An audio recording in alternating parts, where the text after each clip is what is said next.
Hey there! Thank you for tuning into Duckbricks, and welcome to another episode of BIONICLE Fanon Reviews, where I review the fan-created, canonized BIONICLE models.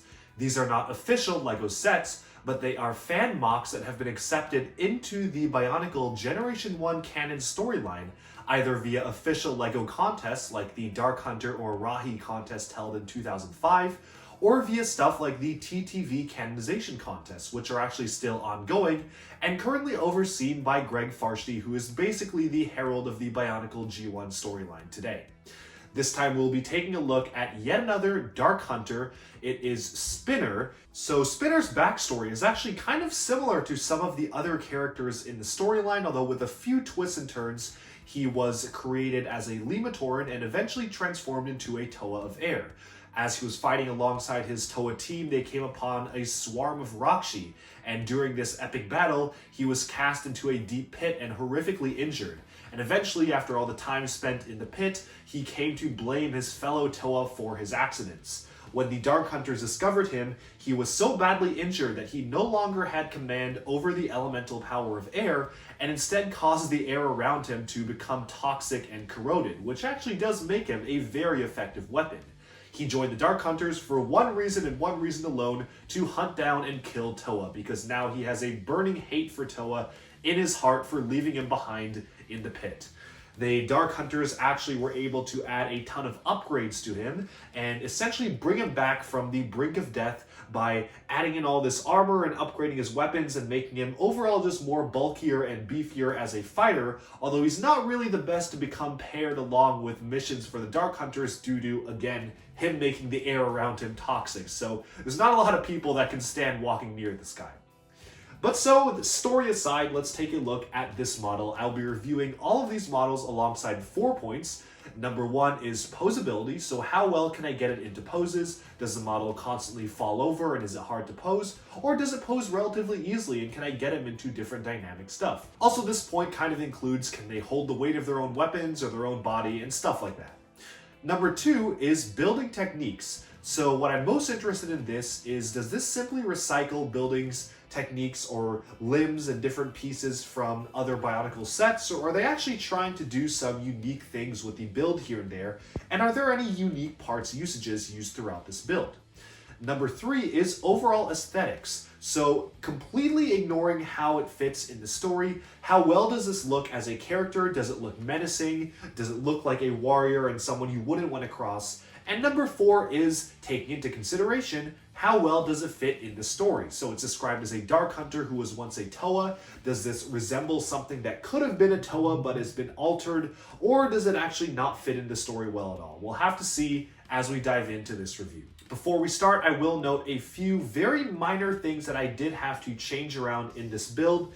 The colors of the Technic beams here are not 100% correct. One of them is silver, one of them is light gray. I believe they're both supposed to be light gray. I just, for some reason, couldn't find a light gray piece on me. It doesn't really detract too much. They're essentially the same shade anyways. I also will have to say that the tips of these staffs are supposed to be in this dark or burnt orange color, like the Gecko wings here. I unfortunately did not have 6 of those teeth pieces in dark orange. I just used silver. I don't think it's a huge deal. And there are some other very minor color changes, the most major of which being that I actually did not own 2 of these dark green Vaki limb pieces. I had to use dark blue for some reason. Hopefully that doesn't stand out too much. Other than that, though, this is pretty much 100% accurate to how it appeared in the storyline and in the actual Dark Hunters book, outside of those minor color changes and like some minor color changes in the Borak eyes here and whatnot. But all in all, it's pretty accurate and the build is 100% accurate to what it should be.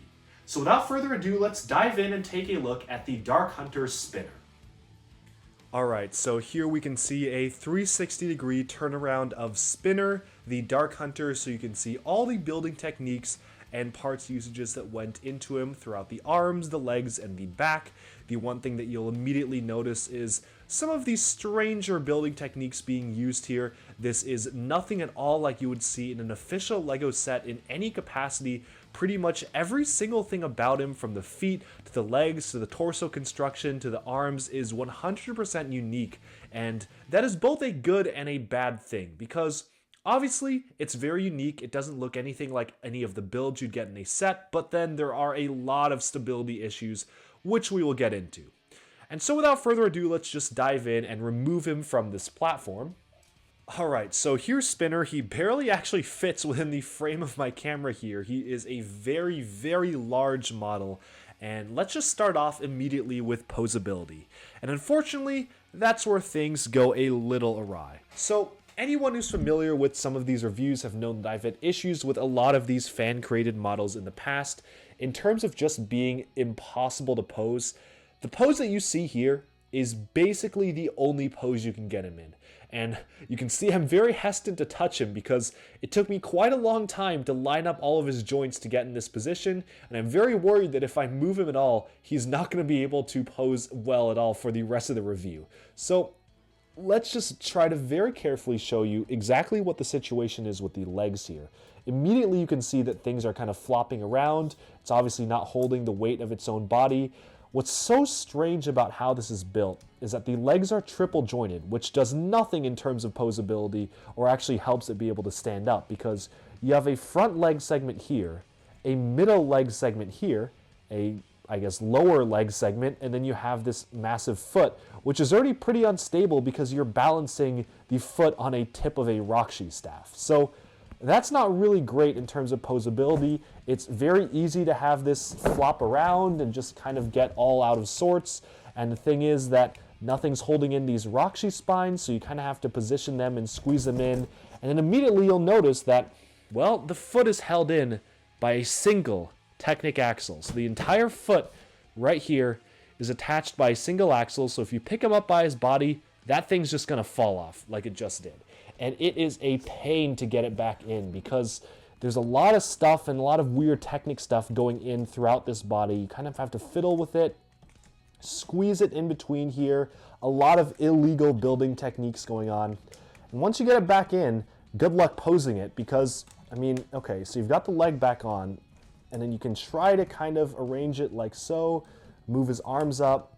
Okay, so you can kind of get it like this, but this looks really awkward and not great. So if you want to try to get it in a slightly cooler looking pose, you're going to have to spend a lot of time making sure he doesn't fall over.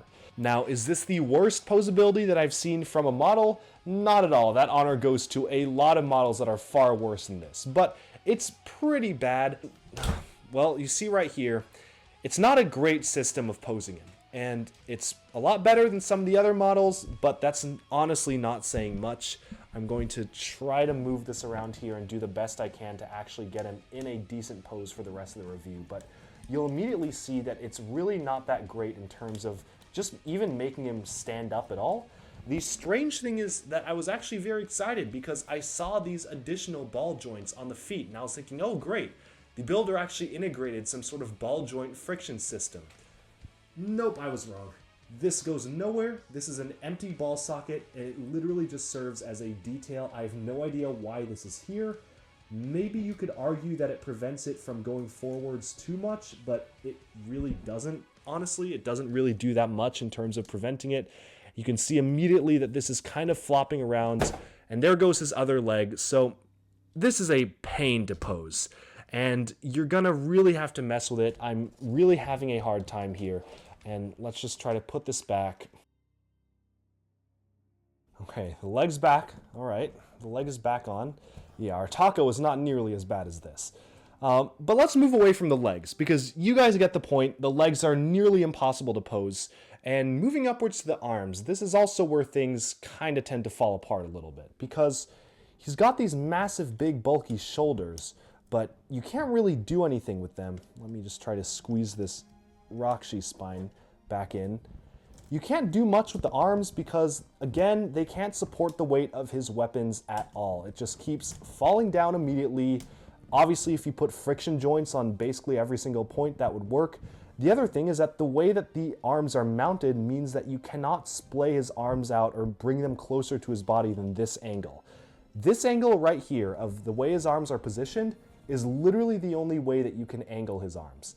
You can't do really anything outside of that. As you can see, the way that the Vizirac foot is positioned here, it physically stops you from moving it like that. I mean, I guess you can kind of try to move it forwards, but it just simply doesn't have the friction to do anything. And then the model's just going to fall over, and you're going to have to start over when trying to pose it. You can just see it's very floppy, very easy to fall apart. This is not a great build by any means, and this is definitely not something that will even stand up on a shelf pretty well. You can see that the arms, for whatever reason, are also triple jointed. They have an upper arm piece here, a middle arm piece here, a lower arm piece here, and then they have the hand, which is bulky enough on its own. So you've got 3 sets of joints here, and that does absolutely nothing in terms of helping it be posable. It's really a pain to pose, and that kind of brings us to the weapons themselves, which are also very strange to me, and I'm not sure what the point was. It says these are Rotuka launchers, but the Rotuka is facing inwards, presumably so that it could be held on with the sword. And you know what? I'm actually going to take his hand off, put the model down, and show you this, because it's nearly impossible for me to show you what's weird about this weapon without the guy just falling apart on me. So let's just take a look at this weapon here, shall we? Rotuka spinner facing inwards, and so I saw that there's like a ball joint here, there's a ball joint here, there's an axle. I was thinking, oh, maybe there's some sort of clever mechanism to make it fold out. But no, there isn't. This ball joint here does nothing. You can't really flex it at all. I mean, this is fixed. So I don't know what I was supposed to do here to launch the Rotuka spinner. It's basically impossible to launch unless you deconstruct the weapon itself. The only way to launch it is to physically remove this blade piece. And I mean, this just, I guess, comes off and goes nowhere. And then you can launch your Rotuka spinner. But then when you put this back on, that just holds it in place. And I feel like there's something far more clever they could have done, taken advantage of the ball joint you're already using to mount this beam on. And I thought that at first you could have it maybe do some cool motion where it folds out and then launches the Rotuka spinner that way. But no, it's just very fixed, held right in here. Nothing really crazy going on. It does use the Makuta hand piece that they use, the Evoki, as a hand here. And they have a spike here, which I guess is his other thumb, but it's a wrong color. It doesn't match the color of his hands here. So I'm really not sure what was going on with these weapons. Aesthetically, sure, I guess they kind of look cool, but then there's a lot of wasted parts because I have no idea why they used these pieces here, because they don't connect to anything. There's a ball joint here that doesn't connect to anything and just, I guess, fills up this ball socket. All sorts of really strange decisions made for these weapons in particular, and that kind of build logic that applies to these weapons is something that extends throughout the entire rest of this build. So let's put this back on. Now that we've basically covered posability, or the lack thereof, we can, I mean, obviously the head you can move around standard. The head's probably the best part about this because, I mean, there's nothing crazy going on. It moves as one piece. Let's talk about the building techniques. And specifically, I want to separate this into 2 major categories. One being parts usage, and the other being just the way that parts are stuck to each other. So I will give it this. The parts usage in this model is actually pretty unique for the most part. Parts fit together relatively well, and I was actually really surprised of this. You can see that they used this Technic fairing piece up here to actually make it seem like it flows perfectly well with the Matoran torso right here, and the Hordika torso does actually flow pretty well here. Actually, the coolest thing in the back was that I noticed that it uses the Visorak Keelorak spine as his back here. That is a very unique parts usage, and that's actually something that looks good on this model and fits with the rest of the color scheme. I think it's a really unique use of the part. I don't often see Visorak carapaces integrated into mocks particularly well, so this was a surprise to be sure, but a welcome one. The thing that is not too welcome, though, is how the rest of it is mounted. You can see here that there's a Metru armor piece up here, but it kind of just wiggles around and it's very hard to get right. There's a very strange system of Technic bars and angles here that really don't do much other than attempt to hold the Rakshi spines in, and they don't really do that good of a job of holding them in anyways, so this just looks super awkward to me on the back, just this Technic bars like reaching across the back. And then there's like these inexplicable use of the hand pieces here. You can see this hand isn't attached to anything. It's just stuck on the top of this arm right here, I guess to give it more bulk, but that feels very awkward not to be connected to anything. And overall, just really weird choices used in this build. In fact, these weird choices continue along to the arms, where they have these massive Roxy body pieces used here, but you can also kind of move them back and forth alongside the arm. They're not fixed, there's no spacers in between, and they're just really bulky and unwieldy. The same goes for the Visorak leg here, which actively restricts posability by not letting you move the arm further down. I don't know why this Visorak arm was placed here other than to give it more bulk. Maybe it was to make sure the arms could actually splay outwards, otherwise they would just collapse down to his sides, but that does feel like it's really restricting posability here. The one thing that I do actually like about this model is the head though, because I feel like the head takes a lot of really unique pieces and puts them together in a way that's pretty unique and makes it look relatively good. You can see they use the Visorak body piece here, which is a very Technic-based piece, wrapped it around a Vaki head, and actually used the Hordika Matau weapon as a spine for the top of his head. To add on to that, the fact that these Visorak claw pieces, or the pincer pieces, work really well alongside these Vaki teeth, actually make the head feel pretty concise, and that's probably my favorite thing about this build, is how well the head looks itself, because the head's a pretty unique part of it. It looks nothing like any of the other characters, which is a good thing, because it makes it feel pretty unique and elongated. As we move into the feet here, and I understand you probably haven't seen too much of the feet in this review because he's just so tall, you can't see the rest of it. I actually do kind of like how the feet are built. Let me actually remove it, or maybe just point his leg up here awkwardly because you can't get him to stand up. Oh, there goes his actual leg. Well, okay, that makes it even better to show you his legs. So, put him off to the side here. Let's take a look at just the leg build in particular. So, this is not the most stable of builds, but it does trade stability for actually having some relatively unique parts usages. I really like how well the flipper piece from the Gali Nuva set fits alongside the Matafoot here, and the Levok Call shield piece actually does fit well with the foot, and it makes it look like it's all part of one thing. In fact, if you took a look at just the foot like this, ignoring the random spike at the back, this looks like a pretty decent foot. And then it's kind of ruined by having the model balance on just the point of this Roxy spine up here. I don't know why this piece is here. If you're building it yourself, I'd recommend just taking it out, making the foot act like this, and then you immediately have a much more stable foot. I don't know at all why this piece was placed in here. It's kind of baffling to me. The other thing is that they've actually made a point to try to restrict the movement here by adding the Borak eye or tooth pieces here to actually cause it to hamper some of the movement in the leg, so it doesn't completely rotate too crazily. Unfortunately, this is kind of completely thrown out when you look at the rest of the leg build, which is, again, triple jointed, very hard and awkward to pose. I guess if you wanted to kind of stretch it, you can see this is one piece and then this is another piece, but that's a bit of a stretch, and it honestly does not look great. You can see up here that this is a very strange middle segment as well. And this, I feel, is honestly a bit of a flaw of the Bionicle system, because oftentimes most of their joints were male to male or female to female, which really prevents you from being able to make a very consistent leg piece with all of these joints having to be connected to each other by flimsy and very movable female to female joints. I feel like if they just had a piece that could go long like this, or maybe even had used some sort of other piece that allowed them to have a Technic bar up here to restrict either the lower part or the upper part of the leg to just one knee joint, that would have done wonders in terms of posability, because as you can see, with pressure applied from the top here, it's very easy to get this into really weird poses and make it look not good.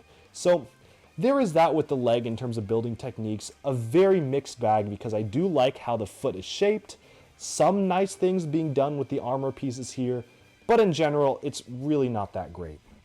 So let's put this leg back on the figure here. That about sums up the posability and building techniques of this model. A very strange mixed bag, because I do actually like some of the parts usages here. It's just that when used in tandem with each other and used to form a cohesive model, that's where this model really falls apart. But now let's move on and start talking about the overall aesthetics. So completely ignoring posability and whatnot, This is actually pretty aesthetically cohesive for the most part. You've got these silver kind of boot style stuff down here with the Mata green being used. As you move up, you have some more Metru green. The torso is a blend between silver and Metru green, and then that kind of continues up to the head. What's a little bit strange to me is this dark orange being used for the weapons here, although I can kind of excuse that because it's not used anywhere else in his color scheme, and really it's only confined to the weapons themselves, so I can see that as kind of being a flare to one of his weapons. However, there's some kind of awkward things going on here. I don't particularly like the use of these Technic pieces here to kind of curve down the legs. They feel a little out of place. And again, as we move the model to the back, you can see that he's falling over again, but let's just try to lean him in a way that we can get him to stand up-ish.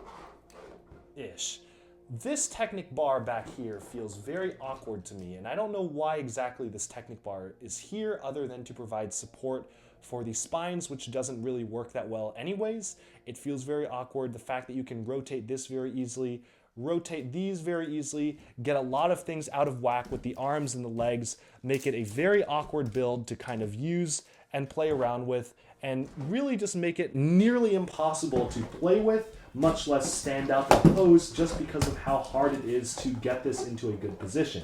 So in terms of aesthetics, obviously the color scheme is kind of consistent, but then you get to stuff like the weird placement of the Technic bars, the fact that these Rakshi spine pieces keep flopping out despite having an entire Technic bar assembly in the back made to keep them in the same place, which clearly doesn't work that well and pieces keep falling off of it.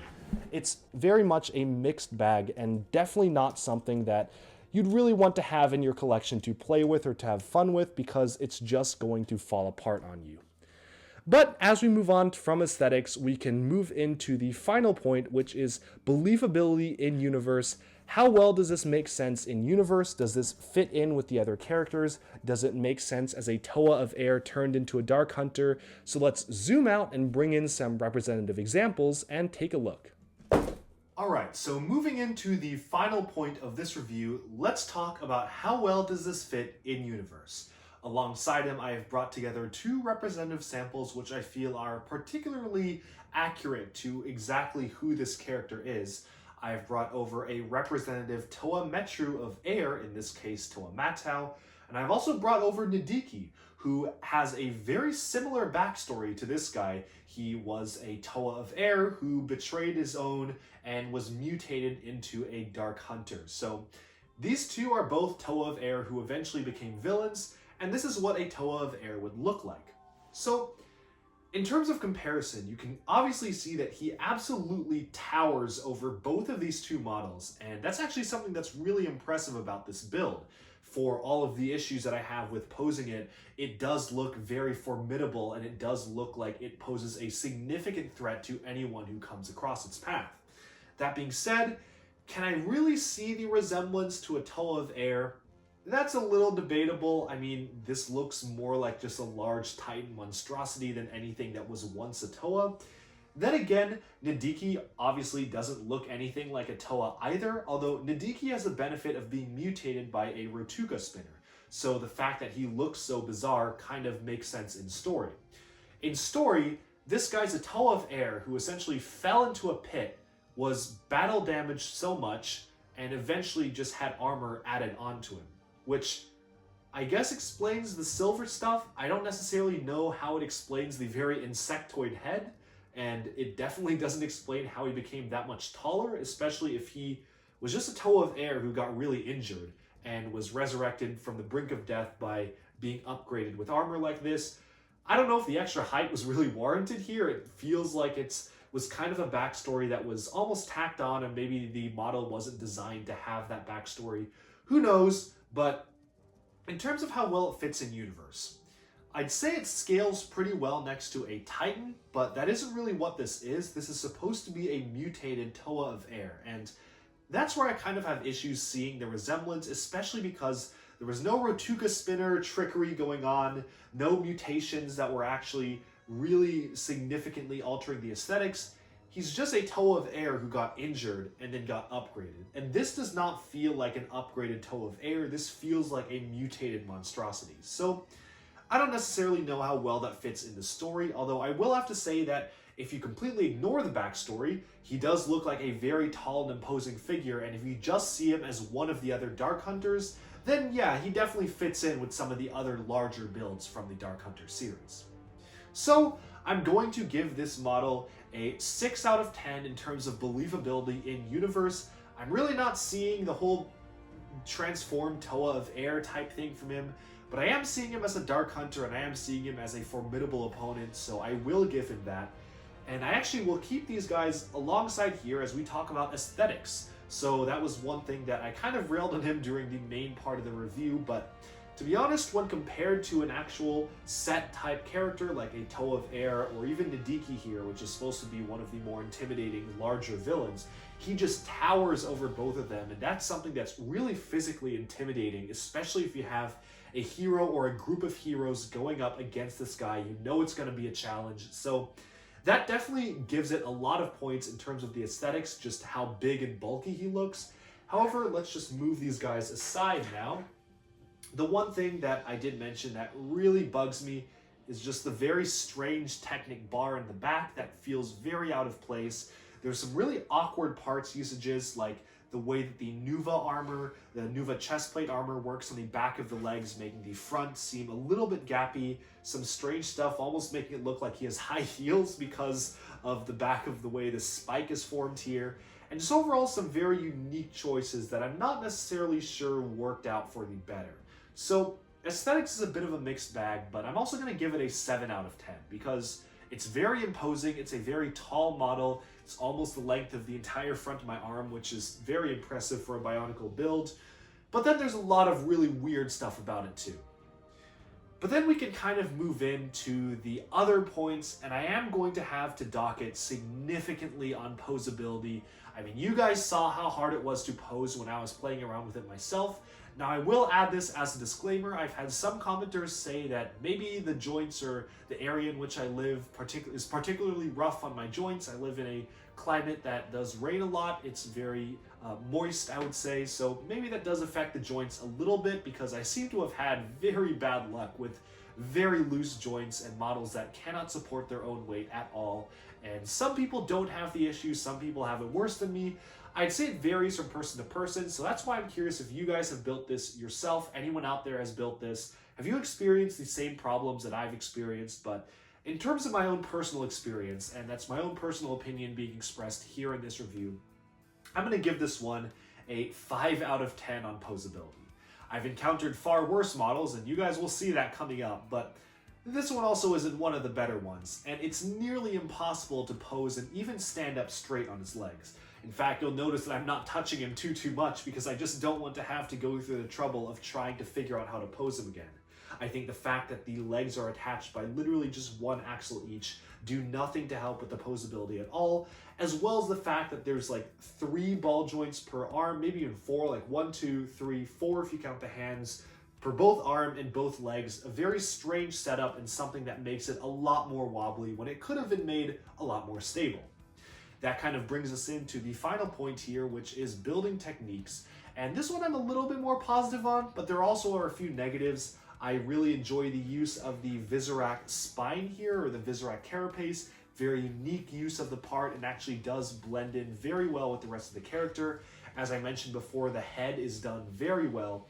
I actually do like some of the choices used for the feet. They're a very unique build, and outside of the random spike in the back, I'd say the feet are pretty solid. But then you get some very strange decisions, like making it impossible to fire his Rotuka spinners, or angling the arms in such a way that you can't pose it at all because you've basically blocked yourself off from posability, to the triple joints. But I'm going to give it a 6 out of 10 in terms of building techniques. There's a lot of good going into this, like the head, the back, and some of the feet, but there's also a lot of questionable and a whole lot of bad, especially with the arms and the legs being jointed the way they are. But that about sums up all 4 points of review that I've been looking at this model. Thank you all for tuning in to another review, and let me know down in the comments below, what do you guys think of this model? Are any of you going to attempt to build this on your own? And if you do have it built, how does it compare against the one that I've built myself? And stay tuned to DuckBricks for even more LEGO news, reviews, discussion, and analyses coming your way very soon. Because every Monday, until further notice, I will be putting out a new Bionicle Fanon review. And so, thank you for tuning in, and stay tuned for the next review coming out in a week. Thanks, and bye-bye for now.